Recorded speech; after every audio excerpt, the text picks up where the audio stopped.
This is Di's Reading and Enchantments. Thank you for joining me.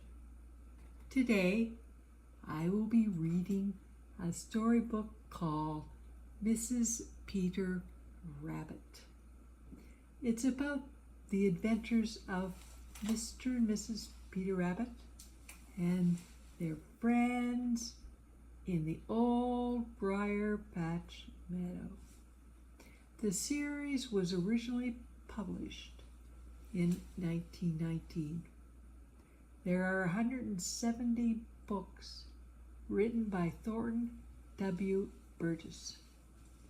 The next chapter of Mrs. Peter Rabbit is called Peter Rabbit's Heedlessness. Now, heedlessness is just the twin of thoughtlessness, you know. And where you find them both at once, there's trouble sure to grow. Yep, Peter Rabbit sure knew that. He didn't mean to be heedless. No, indeed. Oh, my, no. Peter thought so much of Mrs. Peter. He meant to be so thoughtful that she never would have a thing to worry about. But Peter was heedless. He always was heedless. This is the worst of a bad habit. You could try to let go of it, but it won't let go of you. So it was with Peter. He had been heedless so long that now he actually didn't know when he was heedless. When there was nobody but himself to think about and no one to worry about him, his heedlessness didn't so much matter.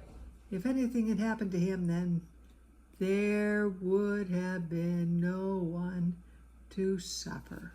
But now all this was changed. You see, there was little Mrs. Peter. At first, Peter had been perfectly content to stay with her in the dear old briar patch. He had led her through all his bright little paths, and they had planned how to make more paths, maybe 2 or 3 more. He had showed her all his secret hiding places and the shortest way to the sweet clover patch.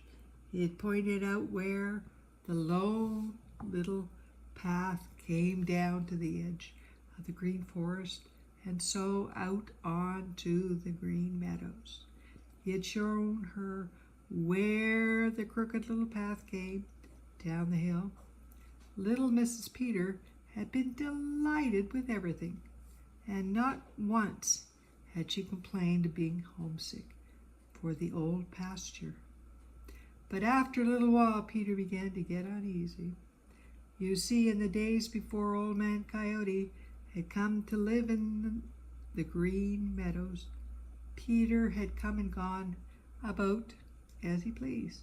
Of course, he had had to watch out for Granny and Reddy Fox, but he had had to watch out for them ever since he was a baby rabbit, so he didn't fear them very much in spite of their smartness. He felt quite as smart as they, and perhaps a little bit smarter. Anyway, they never had caught him, and he didn't believe they ever would. So he had come and gone as he pleased. So he now poked his nose into everybody's business and gossiped with everybody. Of course, it was quite natural that Peter should want to call on all his old friends and visit the green forest, the old orchard, the laughing brook, and the smiling pool. Probably Mrs. Peter would have worried very much if it hadn't been for the warning left by Danny Meadow Mouse. Danny had said that Old Man Coyote was more to be feared than all of the hawk family and all of the fox family put together, because he was smarter and slyer than any of them.